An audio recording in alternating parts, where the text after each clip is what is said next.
अस्सलाम वालेकुम, this is advocate Asadullah Hashmi. आज हम डिस्कस करेंगे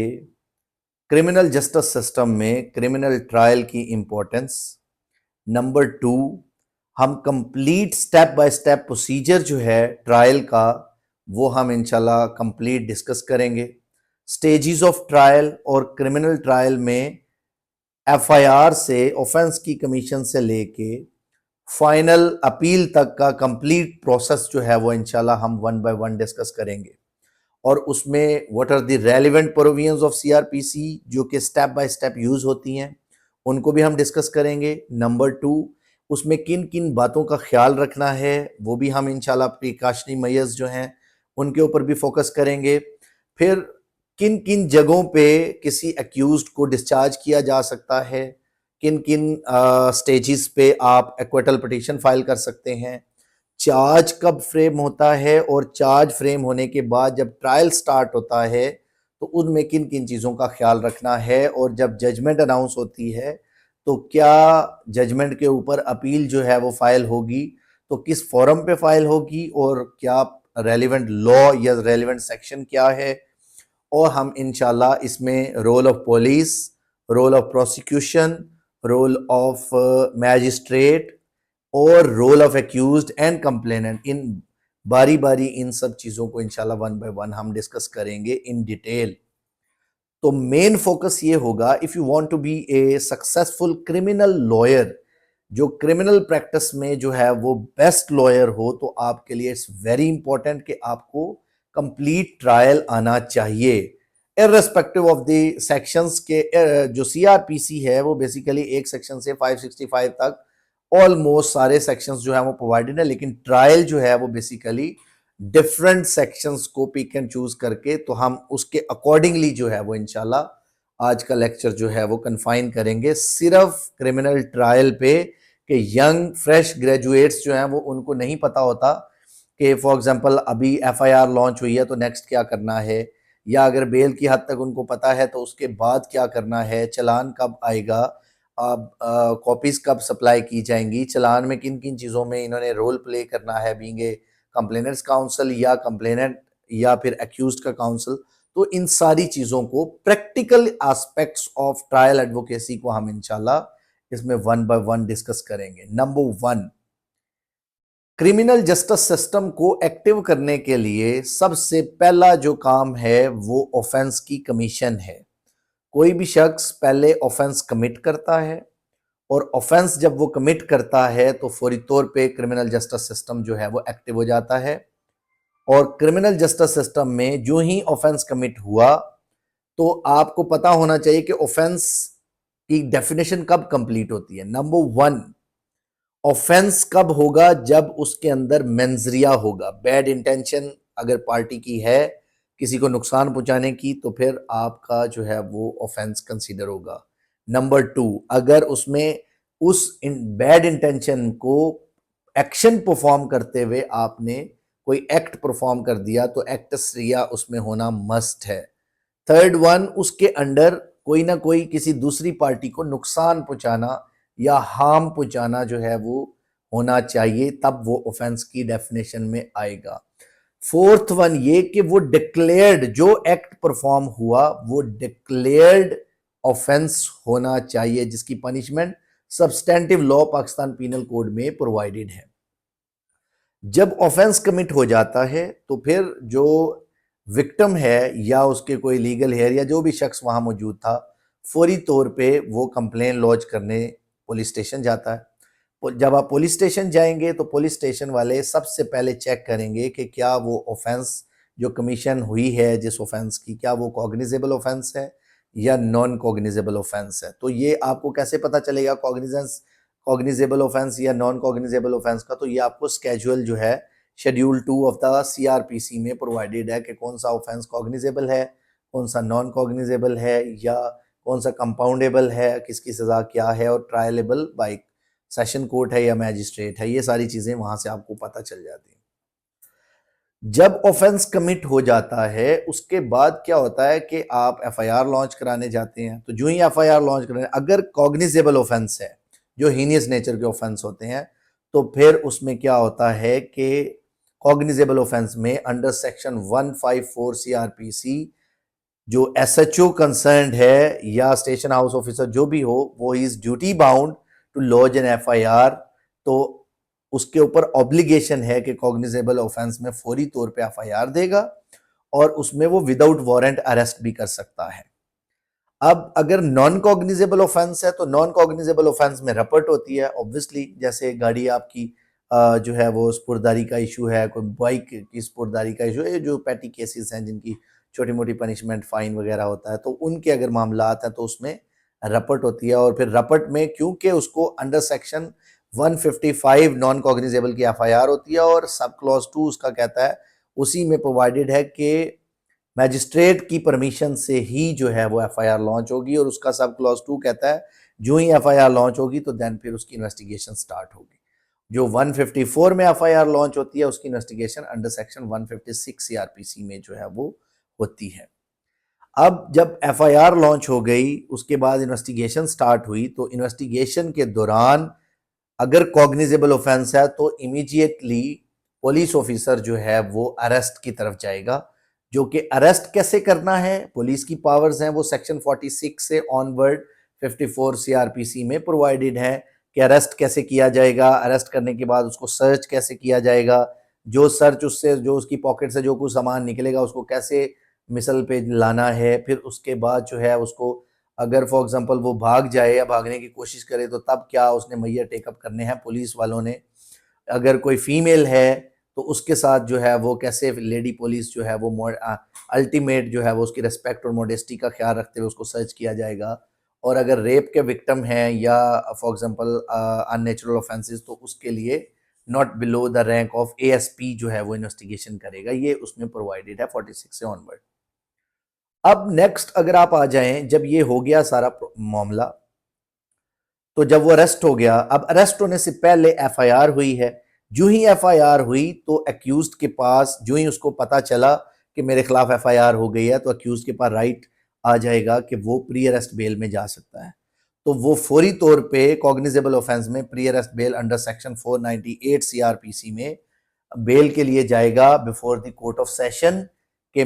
मुझे जो है वो ये ह्यूमिलिएट कर सकते हैं, there is no probability of abscondence. उसके अलावा फेक एफआईआर है, डिले है एफआईआर में, मेलाफिडे इंटेंशन है पुलिस की या प्रोसिक्यूशन की, कंप्लेनेंट जो है वो उसकी मेलाफिडे है, ये सारे जो भी और बहुत सारे ग्राउंड्स हैं जो हमने बेल के अलग लेक्चर में जो है वो डिस्कस किए थे। तो वो सारी चीज़ें जो हैं वो आप डिस्कस करके तो जज को सेटिस्फाई करते हैं, उसमें फिर आप इंटरम बेल लेते हैं और फिर आप शामिल तफ्तीश हो जाते हैं और फिर आप अपना स्टैंस जो है वो जाके पुलिस को जो है वो 161 की स्टेटमेंट और अपना बयान जो है वो रिकॉर्ड कराते हैं कि असल बात क्या है। अब अगर फॉर एग्जांपल आप अरेस्ट हो जाते हैं तो अरेस्ट हो तो फिर आपने पोस्ट अरेस्ट बेल की तरफ जाना है। तो पोस्ट अरेस्ट बेल के लिए फिर आपने क्या करना है कि लॉयर जो है वो आपकी तरफ से, क्योंकि आप तो अरेस्टेड होंगे, आपकी तरफ से बेल अप्लाई करेगा और बेल मैं कोर्ट ऑफ फर्स्ट इंस्टेंस में जो है वो अप्लाई करेगा और उसमें जो है वो कोर्ट जो है वो डिस्क्रिशन है कोर्ट की कि वो अगर समझे कि भाई उसको कस्टडी में रखना मुनासिब नहीं है तो वो उसको बेल दे सकती है।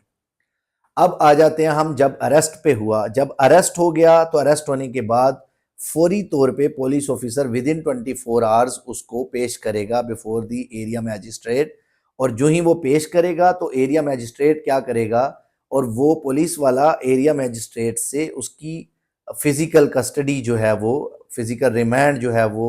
कोशिश करेगा, जो कि मैक्सिमम हो सकता है 15 दिन के लिए, लेकिन कोर्ट नॉर्मली इसको डिवाइड करके 2-2 दिन, 1-1 दिन, 4-4 दिन करके जो है वो नॉर्मल प्रैक्टिस है जो प्रैक्टिकली कोर्ट्स ऑफ लॉ में जो है वो एक्चुअल प्रैक्टिस होती है। अब कोर्ट अंडर सेक्शन 167 या रिमांड दे देंगे या जो है वो उसको जुडिशियल लॉकअप में भेज देंगे। तो अगर वो रिमांड देते हैं तो आपके पास अभी राइट टू बेल जो है वो नहीं आया। तो जब तक आप फिजिकल रिमांड पे हैं तो इन्वेस्टिगेशन पेंडिंग है और ये डे टू डे प्रोसीडिंग जो है वो पुलिस ऑफिसर्स जो हैं, जो आईओज हैं और हेड जो कांस्टेबल जो मुहर्रर होते हैं वो उसको रेगुलर बेसिस पे जो है वो नोट डाउन कर रहे होते हैं, जिसको बाद में फिर जिमनिया और फिर वो इन्वेस्टिगेशन का पार्ट बन रहा होता है। और जब 167 में जब वो जुडिशियल लॉकअप में भेज दिया जाता है तो फिर क्या होता है कि कोर्ट क्या करती है कोर्ट फौरी तौर पे उसको जुडिशल भेज दिया और फिर आप फौरी तौर पे आपका राइट टू बेल आ गया और आप फिर बेल के लिए अप्लाई कर देते हैं कि इसकी कस्टडी की ज़रूरत नहीं है, इन्वेस्टिगेशन कंप्लीट हो चुकी है। तो वंस इसके इन्वेस्टिगेशन के दौरान एक पार्स हैं मैजिस्ट्रेट की, जो हमने डिस्चार्ज वाले लेक्चर में जो है वो डिटेल में डिस्कस किया था कि डिस्चार्ज कब कब हो सकता है। तो सेक्शन 63 में मैजिस्ट्रेट डिस्चार्ज कर सकता है इमीडिएटली। नेक्स्ट 169 सीआरपीसी में जो पुलिस ऑफिसर है उसकी पावर्स हैं कि वो डिस्चार्ज भी कर सकता है किसी अक्यूज को, उसे लगता है एविडेंस डेफिशिएंट है और कोई प्रूव नहीं है और बंदा जो है इनोसेंट है, खामखा नॉमिनेट किया गया, तो वो 169 में उसको डिस्चार्ज कर सकता है या इवन बेल दे सकता है, कुछ श्योरिटी बॉन्ड खुद लेके, या कह सकता है कि जाके मैजिस्ट्रेट के पास जमा करवा दो। तो 169 की पावर्स में जो है वो ये कर सकता है, वास्ट पावर्स हैं फॉर पुलिस। उसके बाद क्या होता है कि चालान, जितनी इन्वेस्टिगेशन इस सारे टाइम पीरियड में हुई, एफआईआर लॉन्च होने से लेके फाइनल चालान तैयार होने तक, जो जो जिमनी जो कुछ लिखा गया उस सारी चीज़ों का एविडेंस कलेक्शन, रिकवरीज, कोई भी उसकी स्टेटमेंट्स, उसके अलावा रिकवरी ऑफ वेपन, कोई भी ऑफेंस के अंदर जो भी चीज़ ज़रूरी थी, सर्कमस्टेंशियल एविडेंस थी, ऑटोमेटेड इंफॉर्मेशन के जरिए एविडेंस थे, जो कुछ था वो सब का सब जो है वो कलेक्ट कर लिया जाता है और फिर 173 की रिपोर्ट जब तैयार हो जाती है तो फिर जिसे चालान कहते हैं, फिर वो चालान पुलिस ऑफिसर थ्रू प्रोसिक्यूटर जो है वो पहले प्रोसिक्यूशन ब्रांच में सबमिट कराता है, फिर प्रोसिक्यूशन ब्रांच के पास भी पावर्स होती हैं कि वो अगर उन्हें लगे कि ऑफेंस नहीं बनता तो वो खुद भी डिस्चार्ज कर सकते हैं। लेकिन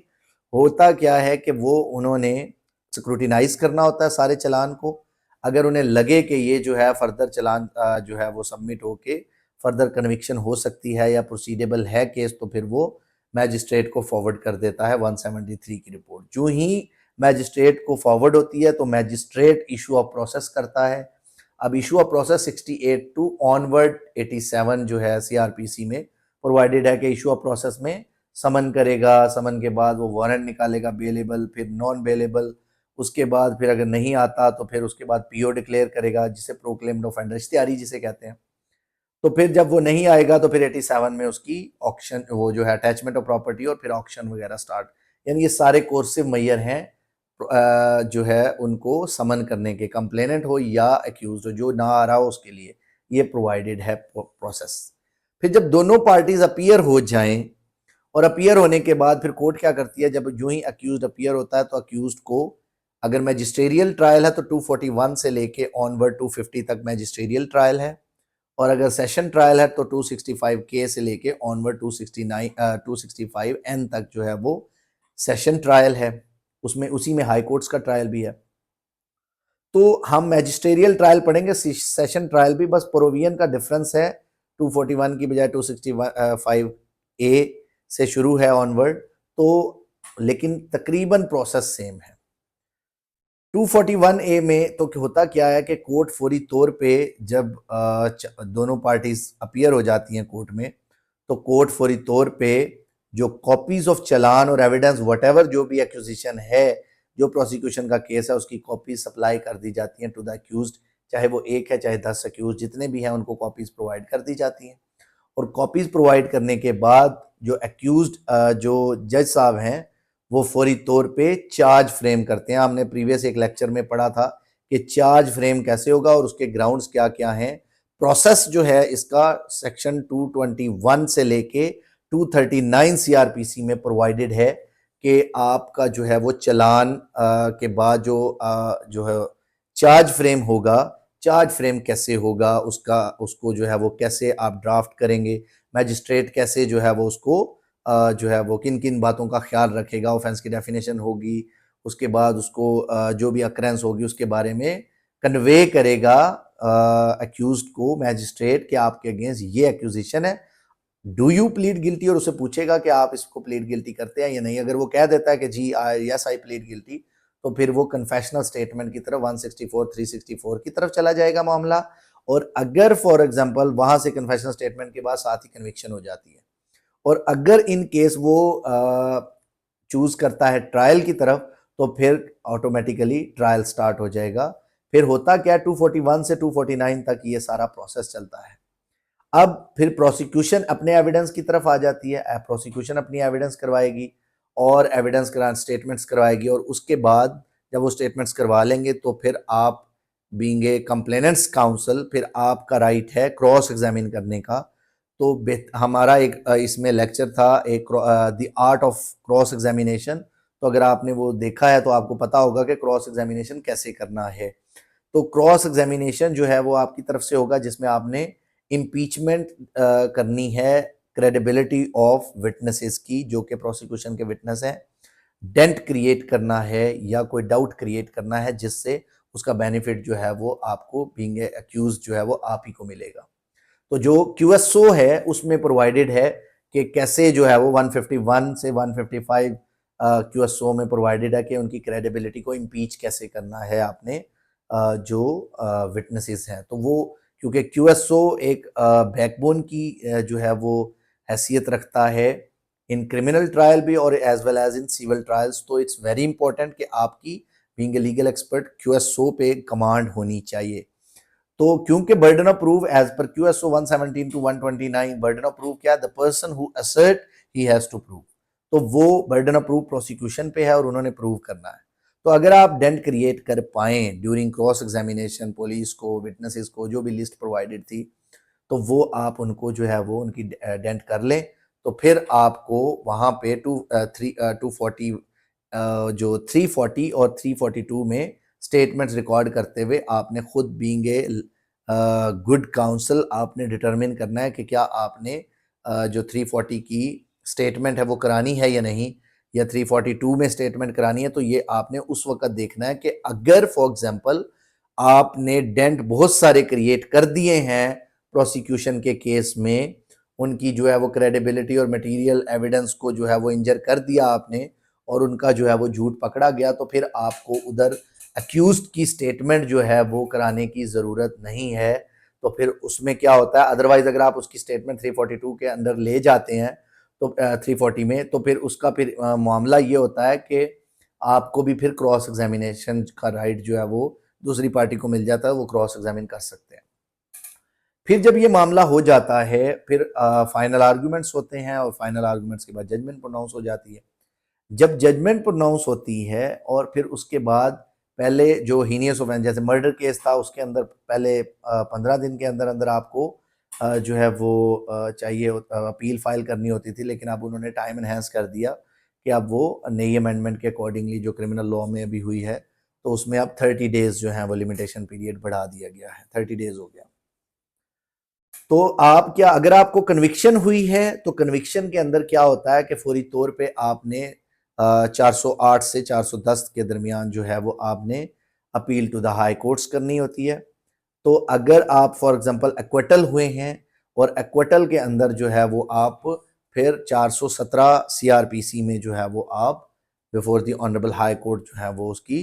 अपील फाइल करेंगे। तो इस तरह जो है वो आप फिर फर्दर जो है वो कर देंगे और अगर वो आपके हक में आ जाती है तो देन अगर आप फॉर एग्जांपल जो ड्यूरिंग ट्रायल प्रिजन में थे या हैं ऑलरेडी तो फिर आप 426 सीआरपीसी की एक एप्लीकेशन भी साल लगाएंगे कि जी फॉर एग्जांपल 1 साल 2 साल 2.5 साल जो है वो इसको हो गया कि प्रोबेबिलिटी नहीं है कन्विक्शन की, तो देन ये आप जो है वो उसके साथ अटैच करके तो कन्विक्शन के दौरान भी आप बेल ले सकते हैं। अच्छा, एक और चीज़ इंपॉर्टेंट वो ये है कि अब अगर ये ट्रायल था कंप्लीट हमने पढ़ा, अब हम किन किन स्टेजेस पे हम एक्विटल पिटीशन फाइल कर सकते हैं जो 249 ए इन केस ऑफ मैजिस्ट्रेट और in case of session court 265 के सीआरपीसी में हम कब जा सकते हैं, या क्वेश्चमेंट जो है 561 ए सीआरपीसी में हम कैसे और कब जा सकते हैं। तो उसका आंसर है कि क्वाशमेंट में तो आप द मोमेंट एफआईआर लॉन्च हुई उसके फौरन बाद आप जा सकते हैं क्वाशमेंट में before the honourable high court under section 561 A CrPC में आप जो है वो जाके before the honourable high court जो है वो अपना रिलीफ ले सकते हैं और कोर्ट हाई कोर्ट जो है उसको क्वाश कर सकती है अगर वो एफआईआर फेक हो बोगस हो और वो उसके अंदर आपकी जो है वो प्रोबेबिलिटी ना हो, कोई भी ऐसा कोई उसके अंदर रियलिस्टिक बात ना हो। तो अब अगर आप बात आ जाती है आपकी 249 ए पे, तो 249 ए ट्रायल कमेंस होने से पहले भी और उसके बाद भी किसी भी वक्त फाइल की जा सकती है। बेहतर ये होता है कि आप 249 ए जब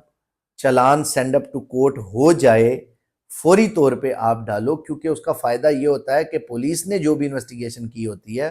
वो जो है सामने आ जाती है और उसके अकॉर्डिंगली आपको आसानी हो जाती है जज को भी अंडरस्टैंड करने में कि पुलिस के जो है वो केस में कितनी कमजोरी है और कितनी जो है स्ट्रेंथ है, और आपको भी आइडियाज हो जाते हैं, मिल जाते हैं कि आपने किन किन पॉइंट्स को इंजर करना है या कौन कौन से बेनिफिट हैं आपके पास कि वो आप उनकी रिपोर्ट को लेके प्रिवेंटिव मेजर ले सकते हैं। और उसके अकॉर्डिंगली आप जो है वो जो दो ग्राउंड्स प्रोवाइडेड हैं 249A या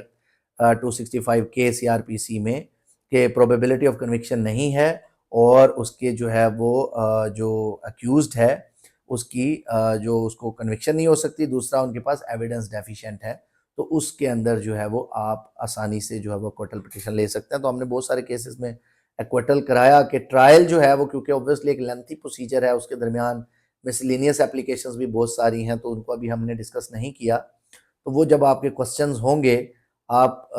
अभी ये हमने कंप्लीट ट्रायल किया है, क्रिमिनल ट्रायल, इस ट्रायल से रिलेटेड कोई भी लीगल क्वेश्चन या अदरवाइज कोई सिचुएशन के हिसाब से अगर कोई आपका क्वेश्चन है तो आप पूछें, इंशाल्लाह हम जो है वो आपको कमेंट्स में जो है वो उसकी डिटेल में जो है वो इंशाल्लाह रिस्पॉन्स देंगे। Thank you so much. अल्लाह हाफिज़।